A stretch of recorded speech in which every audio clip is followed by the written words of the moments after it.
Hello guys, magandang araw sa mga naghahanap trabaho abroad. Ang Prime World Manpower Agency ay hiring guys. Nangangailangan sila ng warehouse worker bound to Czech Republic, Europe. Qualification, high school graduate, 24 to 40 years old, at least 1 year experience sa warehouse kasi warehouse ang kailangan nila guys. Ang height requirement sa babae ay 5'2 at 5'6 naman sa lalaki. Paano nga ba mag-apply dito guys? Mag-book-in kayo sa kanilang opisina. Located sila sa may Makati lang. Yung exact address guys, ilalagay ko sa may comment section para mas madali ninyo makita. At saka ano ba dapat ang dalhin bago pumunta ng agency?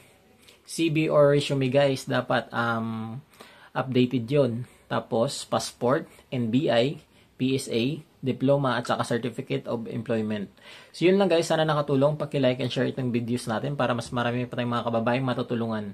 Thank you for watching and God bless.